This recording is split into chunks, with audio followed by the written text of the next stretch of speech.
Welcome to BCC knowledge hub channel. I doctor M K Ansari आपकी खिदमत में फिर से हाजिर है एक और लेक्चर के साथ। आज का लेक्चर हमारा है क्वाड्रेटिक इक्वेशन में, ये भी दो पार्ट में कंप्लीट होगा। हम आज देखेंगे कि क्वाड्रेटिक इक्वेशन होती क्या है, जो कि A x square plus B x plus C के फॉर्म में है। यहाँ पे क्वाड्रेटिक इक्वेशन जो हम पढ़ेंगे वो वन वेरिएबल में पढ़ेंगे, वन वेरिएबल जिसमें हमारा अननोन होगा वो एक ही अननोन होगा, x और y और समथिंग, बट वो जो होगा वो एक ही अननोन होगा। हम क्वाड्रेटिक इक्वेशन को कैसे सॉल्व करेंगे, क्या क्या तरीका है, वो इस लेक्चर में हम देखेंगे। तो आगे बढ़ते हैं। पहले हम थोड़ा भूमिका जान लें कि क्वाड्रेटिक इक्वेशन आई कहाँ से, उसके सलूशन कहाँ से मिले और हम दैनिक जीवन में उसका कैसा यूज़ करते हैं। यहाँ पे आप देख रहे हैं कि पिछली कक्षा मतलब अध्याय 2 में हमने देखा था कि अगर A x square plus B x plus C है तो ये क्वाड्रेटिक इक्वेशन होती है, और इसमें सबसे ज़रूरी बात होती है कि A is not equal to 0 होना चाहिए। चलिए थोड़ा सा और पीछे जाते हैं। हमने आपको उस चैप्टर में पॉलिनोमियल के बारे में बताया था, और पॉलिनोमियल में हमने बताया था आपको अगर डिग्री मतलब जो पावर है, जो वेरिएबल्स की पावर अगर एक होती है तो उसको हम लीनियर इक्वेशन बोलते हैं, अगर पावर 2 होती है तो उसको क्वाड्रेटिक इक्वेशन बोलते हैं, और पावर अगर 3 होती है तो उसको क्यूबिक इक्वेशन बोलते हैं। पॉलिनोमियल की डिग्रीज के बारे में, उसके बेसिस के बारे में हमने इक्वेशन को डिफाइन किया था। यहाँ पे एक एग्जाम्पल दिया गया है जिसके जो कथन के तौर पे दिया गया है कि एक धर्मांतर ट्रस्ट है जो 300 वर्ग मीटर क्षेत्रफल का प्रार्थना कक्ष बनाना चाहता है, जिसकी लंबाई उसकी चौड़ाई की 2 गुना। यहाँ पे कहा जा रहा है कि जो लंबाई होगी उसकी चौड़ाई ब्रेथ होगी उसकी दुगना होगी। तो अगर मान लिया अगर लंबाई लेंथ आप अगर x मानते हैं तो जो उसकी ब्रेथ होगी वो 2x हो जाएगी। ठीक है, चौड़ाई क्या होनी चाहिए, ये दिया गया है 2 गुना से 1 मीटर अधिक है। अभी चौड़ाई जो है 2 गुना से 1 मीटर अधिक है तो ये 1 हो गया। तो ये एक जनरल सा स्टेटमेंट है, आपने मतलब एक कथन को एक इक्वेशन के फॉर्म में लिख दिया, और इन दोनों का इक्वेशन क्या होना चाहिए 2x + 1 इंटू एक्स, मल्टीप्लाई अगर करते हैं तो हमारे पास ये होना चाहिए 300। तो आपने अगर इसको और सॉल्व किया तो 2x² + x is equal to 300, या 2x² + x - 300 is equal to 0, जो कि ax² + bx + c is equal to 0 के फॉर्म का है, जहाँ पे a is not equal to 0 है। तो आपने एक कथन को एक क्वाड्रेटिक इक्वेशन के फॉर्म में, या ये कहें कि एक पॉलिनोमियल इक्वेशन के फॉर्म में लिख दिया। अब इसकी उत्पत्ति कहाँ हुई, ये कहा जाता है कि बेबिलियन जो थे उन्होंने सर्वप्रथम इसकी खोज की थी, जहाँ पे उनको ज्ञात था कि अगर कोई भी रूट है, अगर ये x² + bx + इसका अगर कोई आपको इसका रूट पता हो, मतलब सोल्यूशन पता हो, तो उसका सम और उसका मल्टीप्लाई ज्ञात करने के पास उनके पास विधि थी। उसके बाद और इतिहास बताता है कि यूनानियों के पास भी इसको सॉल्व करने का तरीका मालूम था। उसके बाद हमारे हिंदुस्तान में भी भारतीय गणितज्ञों ने भी इस पर रिसर्च की थी, और उन्होंने भी इसको सॉल्व करने के बहुत से नियम बताए थे। उसमें 2 हमारे थे, एक ब्रह्मगुप्त साहब थे और एक श्रीधराचार्य जी थे, उन्होंने इसको सॉल्व करने की विधियाँ बताई थी। चलिए हम आगे बढ़ते हैं। हम उसमें अब देखते हैं कि जो हमारी क्वाड्रेटिक इक्वेशन है, जो द्विघात समीकरण है, बेसिकली हमारी जो द्विघात समीकरण है वो एक ही वेरिएबल में है, a² + bx + c is equal to 0 के फॉर्म में है, जहाँ पे a is not equal to 0 है। ठीक है, अब इसमें सबसे ज़्यादा बात ये याद रखिए कि जो भी पॉलिनोमियल इक्वेशन होगा या जो भी इक्वेशन होगा वो क्वाड्रेटिक तब होगा जिसमें जो वेरिएबल होगा वो 1 वेरिएबल है, इसमें एक ही वेरिएबल है, और इस वेरिएबल की जो पावर होगी वो पावर 2 होनी चाहिए। अगर ऐसा इक्वेशन है तो वो क्वाड्रेटिक इक्वेशन होगा। ठीक है, यहाँ पे देखिए लिखा हुआ है उसमें, वास्तव में कोई भी समीकरण px = 0 जहाँ px की जो घात होनी चाहिए वो 2 होनी चाहिए, एक द्विघात समीकरण कहलाता है। परंतु जब हम px के पद घातों को घटते हुए क्रम में लिखते हैं, यहाँ पे क्या कहना चाह रहा है कि आप ऐसे नहीं लिख सकते ax², ये आप c = 0, ये स्टैंडर्ड फॉर्म नहीं है। आपको सबसे पहले उस इक्वेशन को एक्सटेंडर फॉर्म में लिखना पड़ेगा। एक्सटेंडर फॉर्म क्या होता है कि आपको घात जो होती है, जो पावर होती है, पावर को डिक्रीजिंग ऑर्डर में लिखना पड़ेगा। उसके बाद जो फॉर्म बनेगा, इसको देखिए, इसकी पावर क्या है। इसकी पावर मिलने के बाद अगर ये पावर 2 है और ये इस फॉर्म में है तो वो क्वाड्रेटिक इक्वेशन होगा। यहाँ पे एक एग्जाम्पल दिया गया हुआ है, उसको हम देखेंगे। चलिए अब एक एग्जाम्पल देखते हैं। यहाँ पे क्या गया है, जॉन और जीवंती दोनों के पास कुल मिलाकर 45 कंचे हैं। तो मान लिए दोनों को मिला के अगर x प्लस वाई की बात करें तो 45 आता है। बट हम यहाँ पे क्या करते हैं कि अगर जॉन के पास x कंचे हैं तो जीवंती के पास कितने हो जाएंगे, 45 माइनस एक्स। अब दोनों टोटल कितना है, 45 है, तो एक के पास x है तो दूसरे के पास 45 माइनस एक्स होगा।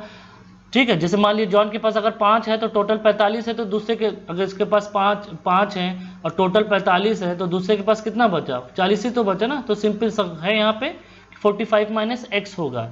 अब यहाँ पे क्या कहते हैं, अगर दोनों 5-5 कंचे खो देते हैं, अब मान लीजिए x माइनस 5 ये भी कंचे खो दिया जॉन ने, तो जीवांत ने कितना खोया, जीवंती ने कितना खोया देख लेते हैं।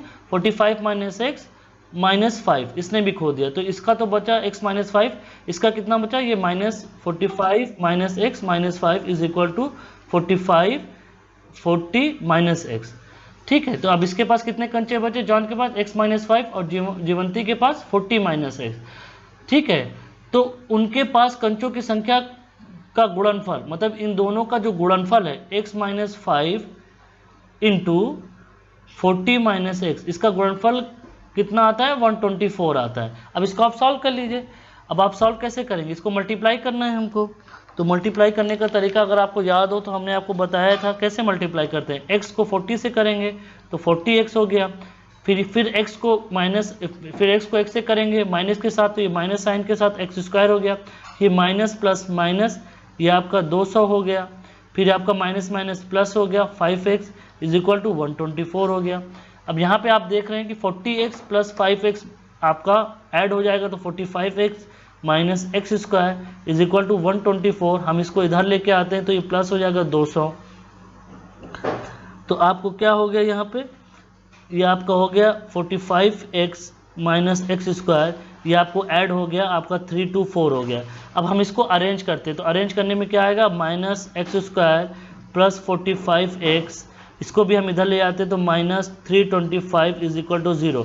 ये माइनस में नहीं होना चाहिए तो हम माइनस मल्टीप्लाई कर देंगे, तो ये x square minus 45x plus 324 is equal to 0। आप माइनस में छोड़ भी सकते हैं। तो आपने देखा ये हमारा A x square plus B x plus C के फॉर्म में हो गया, और हमने स्टैंडर्ड फॉर्म में अरेंज भी कर दिया, और इसकी पावर भी 2 है, तो ये एक क्वाड्रेटिक इक्वेशन हो गया। अब इसको सॉल्व करने का आप तरीका बना सकते हैं, उसमें कोई बड़ी बात नहीं है, वो हम आगे चैप्टर में देखेंगे कि क्वाड्रेटिक इक्वेशन को सॉल्व कैसे करते हैं।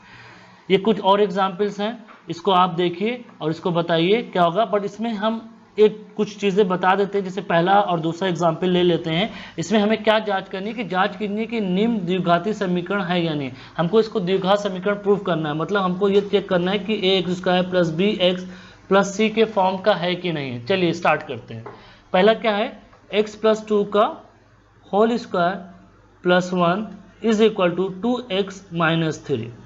आपको a प्लस बी के होल स्क्वायर का फॉर्मूला याद है, A square plus B square, a plus B के होल स्क्वायर का फॉर्मूला हम लिख देते हैं आपके लिए, a square plus B square plus 2ab। तो यहाँ पे क्या हो गया, ये x स्क्वायर प्लस 2 का square 4 square plus 2 into x into 2 plus 1 is equal to 2x minus 3। ये क्या हो गया, x square plus 4x plus 1 is equal to 2x minus 3। तो यहाँ पे आप देख रहे हैं हमने एक्स स्क्वायर लिखा, ये 4 और 1 5 हो गया, तो यहाँ पे हमने 5 लिख दिया, फिर 4x लिख दिया। इस x को हम बगैर किधर लिया है तो माइनस 2x हो गया। अब माइनस 3 को भी लेके आए तो ये प्लस 3 हो गया, तो ये 0 हो गया। ये एक्स स्क्वायर हो गया, ये हमारा फिर ये प्लस और ये माइनस है तो ये माइनस हो जाएगा प्लस साइन के साथ, तो ये 2x हो गया, ये 5 और ये 3 8 हो गया, ये 0 हो गया। ये हमारा फाइनल फॉर्म हो गया। और ये हमारा कैसा है, स्टैंडर्ड फॉर्म में भी है, जो कि A x square plus B x plus C के फॉर्म का है, और a is not equal to 0 है, इसकी पावर 2 है, तो ये एक क्वाड्रेटिक इक्वेशन हो गया है। चलिए अब हम दूसरा क्वेश्चन देखते हैं, ये वाला। यहाँ पे क्या है, x plus 1 plus 8 is equal to x plus 2 x minus 2। अब ये है कि आपको यहाँ पे थोड़ा सा देखने के लिए अगर x को x से मल्टीप्लाई करेंगे तो x स्क्वायर हो जाएगा। देखते हैं ऐसा होता है क्या। पहले आप इसको ओपन करिए, ये एक्स स्क्वायर हो गया plus x plus 8 is equal to, ये आपका इसको मल्टीप्लाई करिए, एक्स स्क्वायर प्लस माइनस होगा यहाँ पे माइनस 2x, फिर ये प्लस 2x, फिर माइनस 4, ये x square plus x plus 8 is equal to, ये एक्स स्क्वायर हो गया, ये माइनस प्लस आपका हट गया, माइनस 4 हो गया, ये एक्स स्क्वायर कैंसिल हो गया, x plus 8 plus 4 is equal to 0, x plus 12 is equal to 0, which is a x square plus B x plus a is 0। यहाँ पे आप देख रहे हैं कि ये इक्विवेलेंट नहीं ना, इसका मतलब आपका दूसरा वाला समीकरण जो है वो A x square plus B x plus C के फॉर्म में नहीं है, तो इसका मतलब ये आपका क्वाड्रेटिक इक्वेशन नहीं है। तो इस अभी तक आपने क्या देखा, क्वाड्रेटिक इक्वेशन क्या होता है आपने ये देखा, उसको सोल्यूशन कैसे करने वो हम नेक्स्ट चैप्टर में देखेंगे। अगर आपको किसी को चेक करना है कि क्वाड्रेटिक इक्वेशन कैसे प्रूव करना है तो आपने वो भी देख लिया। यहाँ पे आपको कुछ प्रश्नावली में के सवाल दिए गए, इस सवाल को करिए, चेक करिए हो रहा है कि नहीं हो रहा है, हम लोग कमेंट सेक्शन में बताइए। हम अब आगे बढ़ते हैं, गुणनखंड द्वारा द्विघाती समीकरण हल करना। जैसे कि हमने आपको बताया कि समीकरण को हल कैसे करेंगे उस पर अब चर्चा करेंगे, और हम देखेंगे कि जो हमारा क्वाड्रेटिक इक्वेशन है हम उसको कैसे सॉल्व कर सकते हैं और उसमें x के मान को कैसे ज्ञात कर सकते हैं या कैसे निकाल सकते हैं। चलिए अब हम क्वाड्रेटिक इक्वेशन हैं उनको हल करने का तरीका देखते हैं। उस पहले मेथड में हमारे पास फैक्टराइजेशन मतलब गुणनखंड विधि का बारे में बताया गया है कि आप गुणनखंड विधि से फैक्टराइजेशन से कैसे हल कर सकते हैं क्वाड्रेटिक इक्वेशन को। हमारा quadratic equation 2x square minus 3x plus 1 के फॉर्म में है, हम इसको लिखते हैं। अब आपको बोला गया है कि इसको फैक्टराइजेशन से आप सॉल्व करिए क्वाड्रेटिक इक्वेशन को। फैक्टराइजेशन क्या होता है कि आपको क्या करना है, यहाँ पे आपका एक्स स्क्वायर है, ये plus B x plus C is equal to 0 है, तो आपको ए और सी को मल्टीप्लाई करिए जो आता है। इस केस में हमारा 2 आ रहा है।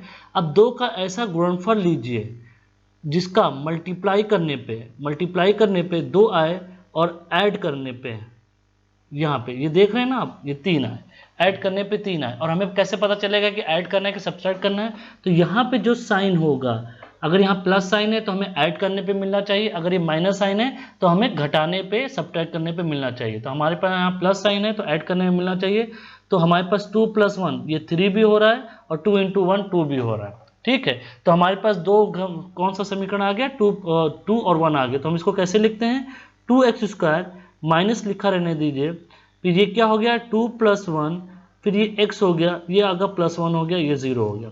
अब यहाँ पे आपने 2x स्क्वायर, अब ब्रैकेट ओपन कर लिए x को मल्टीप्लाई करके, -2x, ये plus minus minus x + 1 is equal to 0। अभी आप क्या देख रहे हैं, अगर आप यहाँ से 2x को कॉमन लेते हैं, तो 2x को अगर कॉमन लेते हैं, कॉमन लेने का मतलब होता है उससे डिवाइड करना। तो 2x स्क्वायर को 2x से डिवाइड करिए। यहाँ पे चलिए 2x स्क्वायर को 2x से हमने डिवाइड किया, ये 2 कट गया, ये 1x और ये 1x कट गया, तो सिर्फ x बचा। तो यहाँ पे x लिख दिया, फिर माइनस, फिर 2x को 2x से डिवाइड करेंगे, यहाँ पे 1 बचेगा, यहाँ पे कुछ नहीं आया। अब आप यहाँ पे देख रहे हैं x + 1 ही सिर्फ बचा हुआ है, तो इसमें आप कॉमन क्या ले सकते हैं, 1 कॉमन ले सकते हैं। तो आपने माइनस पहले ही कॉमन ले लिया, तो माइनस माइनस से आपका प्लस हो गया, आपका x बचा प्लस ये आपका माइनस हो गया, -1 इज इक्वल टू 0। अब इन दोनों समीकरण में ये कॉमन है, तो ये कॉमन हो गया, x - 1 क्या बचा आपके पास, यहाँ पे 2x बचा, ये -1 बचा, इज इक्वल टू 0। तो आप क्या देखते हैं कि ये आपका फैक्टराइजेशन से आपने क्वाड्रेटिक इक्वेशन को सॉल्व कर लिया। ये तो हमने आपको मैथमेटिक्स नंबरिंग से बताया, इसमें आपको क्या लग रहा है, क्या कैसे पता चला? आपको याद होगा जब हमने पॉलिनोमियल बताया था तो आपको हमने जीरोस के बारे में बताया था। जीरोस क्या होते हैं? जीरोस वो नंबर होते हैं जो कि रखने पर जो इक्वेशन होता है ax square plus B x plus C is equal to 0, इसका ये आपका फैक्टराइजेशन होके वो 0 हो जाए। मतलब कोई भी ऐसा नंबर रखने पर जब आपको वैल्यू 0 मिलती है तो उसको हम उस नंबर का जीरोस बोलते हैं। ठीक है, तो अभी आप क्या देख रहे हैं कि अगर आप x की वैल्यू 1 रखते हैं, यहाँ पे x minus one is equal to 0 है और 2x minus one is equal to 0 है, मतलब x इज इक्वल टू 1 और x इज इक्वल टू 1/2। अगर आप ये दो वैल्यूज को यहाँ पे रखते हैं, 2x square minus 3x plus 1 को रखते हैं तो ये 0 होगा। रख के देख लिए, ये 1 हो गया, ये -3 हो गया, 1 होगा, 1 प्लस 2 प्लस 1 3 -3 0 हो गया। सेम है यहाँ पे, ये भी होगा। तो ये आपको ये बताता है कि अगर कोई भी गुणनखंड है, अगर आपका फैक्टराइजेशन हो जाता है तो वो उसका जीरोस कहलाता है। जैसे यहाँ पे लिखा हुआ है, व्यापक रूप में एक रियल नंबर अल्फा द्विघात समीकरण x square plus B x plus C is equal to 0, जहाँ पे ए इज नॉट इक्वल टू 0 का एक मूल कहलाता है, मतलब एक रूट कहलाता है, यदि A alpha square plus B alpha plus C is equal to 0 हो। हम यह भी कहते हैं कि x is equal to alpha द्विघात समीकरण का एक हल है अथवा अल्फा द्विघात समीकरण को संतुष्ट करता है। ध्यान दीजिए, जैसे कि अभी हमने पहले ही बोला कि द्विघात समीकरण के शून्यांक और द्विघात समीकरण इज इक्वल टू के एक ही मूल एक ही है, मतलब आपके शून्यांक कहिए या मूल कहिए, रूट कहिए, वो एक ही चीज होता है। ठीक है, तो x का यहाँ पे एक मूल अल्फा हुआ, यहाँ पे x के हमारे दो मूल हुए। क्यों हुए? क्योंकि उस समय आपको पॉलिनोमियल का याद होगा तो हमने आपको बताया था कि जितनी घात होती है उतने मूल होते हैं। तो यहाँ पे पावर कितनी है? 2 पावर है, तो इसके दो मूल होंगे। ओके, तो अल्फा हमारा यहाँ प्लस माइनस 2 अल्फा होगा। तो एक जो क्वाड्रेटिक इक्वेशन होंगे उसके दो मूल होंगे प्लस माइनस अल्फा। और ये सिर्फ निकालने के लिए आपको ये करना पड़ेगा। हम आपको एक एग्जाम्पल देते हैं और थोड़ा क्लियर करने के लिए। हमारे पास क्या है? 2x square minus 3x plus 1। अगर आप इसको नहीं निकालना चाहते हैं सॉल्यूशन से, आप सिर्फ चेक करना चाहते हैं कि इसका मूल्य क्या होगा, तो x इज इक्वल टू 0 रखिए। अब 0 रख के देखिए यहाँ पे क्या होता है। जब आप 0 रखते हैं, 2 इंटू 0 की पावर 2 माइनस 3 इंटू 0 प्लस 1, ये क्या हो गया? ये 0 हो गया, ये 0 हो गया, प्लस 1। अब आप देख रहे हैं कि 0 रखने पर ये 0 नहीं आया, इसका मतलब x इज इक्वल टू 0 इसका मूल्य नहीं है। अब x इज इक्वल टू 1 रखिए। 1 रखने पर क्या आता है? 2 इंटू 1 माइनस 3 इंटू 1, ये स्क्वायर है, plus 1 is equal to not, हमको प्रूफ करना है यहाँ पे। तो 2 माइनस 3 प्लस 1, ये क्या हो गया आपका? 0। इसका मतलब x इज इक्वल टू 1 इसका एक मूल है। इसी तरह आप चेक करने के लिए भी कर सकते हैं, भले ही उसको फैक्टराइजेशन करके। तो अब आप देखिए यहाँ पे x इज इक्वल टू 1 इसका एक मूल आया, तो इसका मतलब x माइनस 1 इसका एक फैक्टर होगा ही होगा। ये एक दूसरा तरीका है उसको चेक करने के लिए। ओके, चलिए हम आगे बढ़ते हैं। अब solution of coordination by factorization हम आपको बता दिया कि इसको कैसे सॉल्व करना है आपको। चलिए इसका एग्जाम्पल अगर आप लेना चाहते हैं तो ले लीजिए। 6x square minus x minus 2 is equal to 0। हमने आपको क्या बताया कि इसको मल्टीप्लाई कर दीजिए, ए और बी को। ये आपको मल्टीप्लाई करने पे कितना है? आपका 12 आया।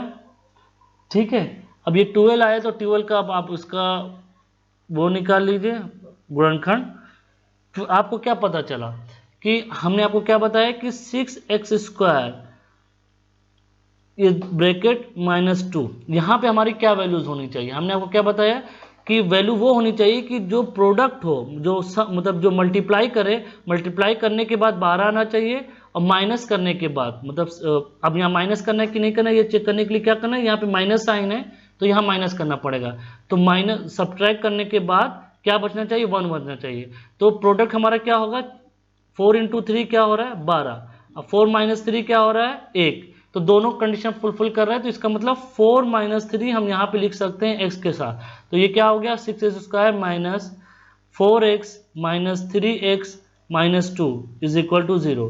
तो ये हो गया 6x स्क्वायर। हम ब्रैकेट ओपन कर रहे हैं तो minus plus minus minus minus plus minus 2 is equal to 0।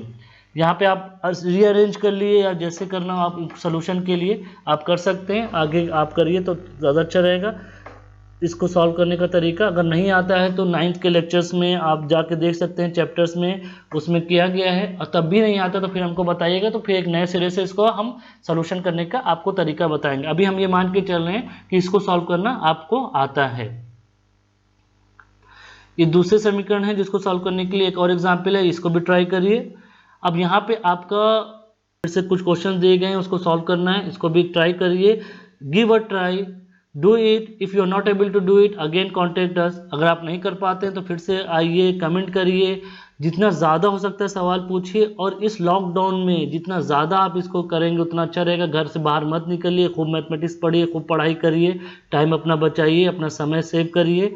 इसके अलावा भी आपके पास कोई और क्वेश्चन हो तो वो भी हम लोग को बताइए, हम लोग उसको सॉल्व करने की कोशिश करेंगे। किसी भी तरह का कोई भी क्वेश्चन आपके दिमाग में आता है आप पूछ सकते हैं। अभी तक आपने क्वाड्रेटिक इक्वेशन को सॉल्व करने का फैक्टराइजेशन मेथड देखा। अभी दूसरा मेथड क्या है यहाँ पे, पूर्ण वर्ग बनाने का, परफेक्ट स्क्वायर बनाने का जो मेथड है वो अब हम देखेंगे। इसमें हम क्या देखेंगे, जैसे कि हमने आपको बताया कि पिछले अनुच्छेद में हमको हल करने का एक विधि पढ़ी थी जिसको हम क्या बोल रहे थे, फैक्टराइजेशन। अब हम क्या पढ़ेंगे, पूर्ण वर्ग बनाना। पूर्ण वर्ग क्या होता है आप समझिए। यहाँ पे पूर्ण वर्ग आपका a प्लस बी का होल स्क्वायर क्या है, a square plus B square plus 2ab। a minus b का होल स्क्वायर क्या है आपका, a square plus B square minus 2ab। और पूर्ण वर्ग बनाना पड़ेगा तो a square minus b square, a square minus b square is equal to a plus b, a minus b, वैसी वर्षा जैसा भी होगा हम देखेंगे। ये दो मेन इंपॉर्टेंट रहेगा।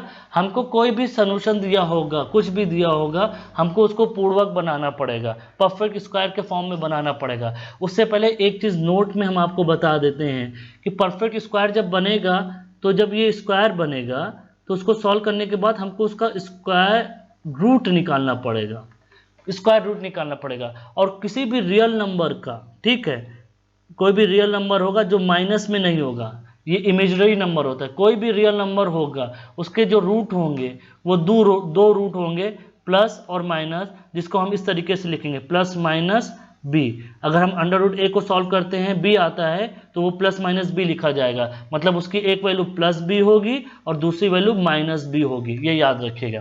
जैसे यहाँ पे दिया गया आपको x square minus 9 is equal to 0, इसका मतलब x square is equal to 9, इसका मतलब x is equal to under root 9।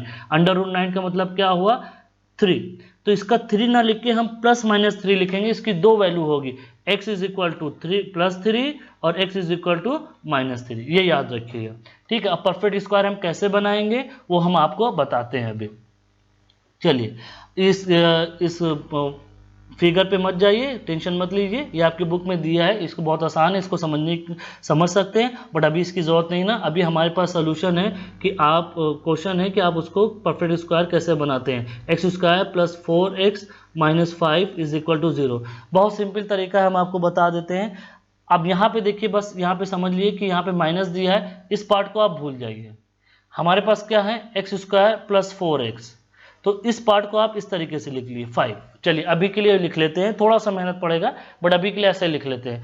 अभी आप देख रहे हैं यहाँ पे प्लस है तो यहाँ पे कौन सा फॉर्मूला लग जाएगा, हमारे पास दो फॉर्मूला है, a प्लस बी का whole square is equal to a square plus B square plus 2ab, और दूसरा फॉर्मूला है a माइनस बी का whole square is equal to a square plus B square. दोनों में प्लस बी स्क्वायर ही रहेगा but फर्क कहाँ पे आएगा, माइनस 2ab पे। तो जब ये माइनस होगा तो हमको a माइनस बी का फॉर्मूला बनाना पड़ेगा, जब ये प्लस होगा तो हमको a प्लस बी के होल स्क्वायर का फॉर्मूला बनाना पड़ेगा। अब आपको क्या करना है, यहाँ पे ये आपका अगर आप कंपेयर करेंगे तो ये आपका a हो गया और इसको आप मान लीजिए b, तो ये आपका क्या फॉर्मूला बनेगा, a इंटू बी, इसके साथ 2 आना चाहिए और प्लस माइनस हम बाद में देख लेंगे। तो अभी यहाँ पे a तो आपका मिल गया एक्स स्क्वायर का, x आ जाएगा ये, b आपको यहाँ से 5 मिल गया, ठीक है। अभी 5 मिला नहीं, अभी हम देखेंगे कि क्या होना चाहिए, ओके। चलिए इसको हम b नहीं लिखते हैं, कंफ्यूज मत होइए, इसको b नहीं लिखते हैं, हमको b निकालना है। तो b कैसे निकलेगा, अब यहाँ पे जो एक x था, a x था, ये हट गया, अभी क्या बचा, सिर्फ 4। तो आप क्या करिए, ये जो दूसरा वेरिएबल बचा हुआ है, दूसरा संख्या बची हुई है, इसको आधा करिए और आधे का स्क्वायर कर दिए। तो इसमें आपको किसका स्क्वायर करना पड़ेगा, 2 का होल स्क्वायर करना पड़ेगा, ठीक है। तो इसको हम फिर से लिख देते हैं, तो ये क्या हो गया, x square plus, okay, 4x plus 2 square is equal to 5। अब चूंकि आपने यहाँ पे इसको ऐड किया है तो यहाँ पे भी आपको इधर भी ऐड करना पड़ेगा, ठीक है। तो अब ये कौन सा फॉर्मूला बन गया आपका, आप खुद देखिए, ये a हो गया, ये b हो गया, c हो गया, ये कैसे? अब आप सोचोगे यहाँ तो 4 लिखा है, यहाँ पे तो 2 लिखा है, तो ये इस तरीके से एक्स स्क्वायर प्लस 2 इंटू ये a into b plus 2 square is equal to 5 plus 2 का होल स्क्वायर। ओके, तो यहाँ पे आप देख रहे हैं कि a प्लस बी के होल स्क्वायर का पूरा फॉर्मूला बन गया। तो आप इसको कैसे लिख सकते हैं? x प्लस 2 का whole square is equal to 5 plus 4 means is equal to 9। ये बहुत सिंपल तरीके से आपने देख लिया, ये बना लिया। आपको क्या याद करना है, बस हम आपको वो बता दे रहे हैं कि बस आपको एक चीज सिर्फ याद रखनी है, कोई भी समीकरण को बनाने के लिए x square plus 4x minus 5 is equal to 0 है। इसको बनाने के लिए बस आपको कुछ नहीं करना है, ये वाला जो लिखा हुआ इसको ऐसे ही लिखा रहने दीजिए। फिर उसके बाद ये वाला जो पार्ट है इसका आप आधा करके उसका स्क्वायर कर दीजिए। क्योंकि आपने इसको ऐड किया है या सब्सट्रैक्ट, इसको 2 बार आपको लिखना पड़ेगा, क्योंकि आपने इक्वेशन को बैलेंस भी करना है। तो इसको प्लस किया है तो इसको माइनस भी करना पड़ेगा। अब माइनस, अब आपको ये साइन कहाँ पे लेके जाना है, ये इस पे डिपेंड करेगा आपको प्लस बनाना है कि माइनस बनाना है। ओके, चलिए आगे बढ़ते हैं, कोई और एग्जाम्पल लेते हैं, उसको देखते हैं कि उसको किस तरीके से कर सकते हैं। चलिए एक एग्जाम्पल और है, 3x square minus 5x plus 2 is equal to 0। अब इसको कैसे करेंगे? चलिए इसको परफेक्ट स्क्वायर बनाना है आपको। तो ये तो परफेक्ट स्क्वायर है नहीं, तो इसको परफेक्ट स्क्वायर बनाने क्या करना पड़ेगा? इसको भी 3 स्क्वायर करना पड़ेगा। तो आप 3 से मल्टीप्लाई कर दिए। जब आप इसको 3 से मल्टीप्लाई करेंगे इस साइड को, तो आपको 3 से इसको भी मल्टीप्लाई करना पड़ेगा, बस 0 से मल्टीप्लाई करने का कुछ असर तो आएगा नहीं। तो ये हो गया 9x square minus 15x plus 6 is equal to 0। अब आपको हमने क्या बताया, आपको 9x स्क्वायर को ऐसे ही लिखा रहने दीजिए, ये 6 को भी ऐसे ही यहाँ पे लिखा रहने दीजिए, इसको मत टच करिए। अब आपके पास क्या है, x, अब यहाँ पे 3x हमको चाहिए, तो आप 2 लिख दीजिए। फिर ये क्या बचा आपका 3x लिख दीजिए। अभी कितना बचा यहाँ पे आपका, बताइए? 5/2 बचा यहाँ पे, देख लीजिए आप आराम से। अगर आप इसको सॉल्व करते हैं तो आपका ये 15 ही आएगा, ये 2 कट गया आपका, ये 15 आ गया। इसका दूसरा तरीका भी हम आपको बता दें कि ये एक्चुअल में आपका 2 करने के बाद आपका जितना बचता है इसका आपको 15/2 करना है। क्योंकि 15/2 फॉसिबल नहीं, तो हमने 5/2 कर दिया यहाँ पे आपका। ओके, प्लस 6 हम लिख चुके हैं। तो आप देख रहे हैं कि ये 9 का, इस 9 का 3x आ चुका है। 5/2 आपको चाहिए, अगर 5/2 चाहिए तो आपको 5/2 का होल स्क्वायर कर दीजिए आप यहाँ पे, क्योंकि आपने फिर से लिखा है तो यहाँ पे भी 5/2 का होल स्क्वायर कर दीजिए, 2 बार करना पड़ेगा। तो ये पूरा का पूरा आपका ये वाला, ये क्या बन गया आपका 3x माइनस 5/2 का होल स्क्वायर बन गया। अब बचा क्या 6 प्लस 25/4 इज इक्वल टू 0। इसको आप सॉल्व कर लीजिए, ये आपका क्या आएगा 3x माइनस 5/2 का whole square plus 1/4 minus 1/4 minus 1/4 plus 1/4 हो जाएगा ये आपका। तो आप इसको इक्वेट कर सकते हैं, इक्वेट करने के बाद आपका x की वैल्यू निकल आएगी। फिर से हम आपको बता दें, कोशिश कर सकते हैं कि हम कर क्या रहे हैं। हमारा x square plus bx plus c is equal to 0 है।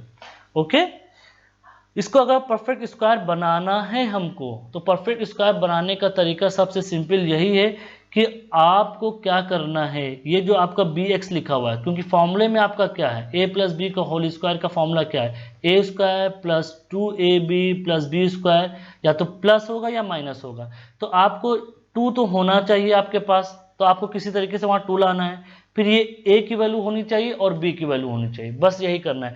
इन जनरल आपको a मिल जाता है, तो b को आप b/2 कर दिए तो आपको आसानी से वो फॉर्मूला मिल जाएगा। ये पूरा उसको सॉल्यूशन दिया गया है। ये दूसरा उदाहरण है। सारे उदाहरण आप करिए प्लीज अपनी बुक से बैठ के। जो क्वाड्रेटिक इक्वेशन का पार्ट 1 कंप्लीट होता है, जिसमें आपने उसका इंट्रोडक्शन के बारे में पढ़ा कि किसने क्वाड्रेटिक इक्वेशन को सॉल्व करने की कोशिश की। बेबीलोनियंस ने की, यूनानियों ने की, हमारे भारतीयों ने भी की। फिर quadratic equation x square plus B x plus C के फॉर्म का होता है, जहाँ पे ए is equal to not equal to 0 होता है।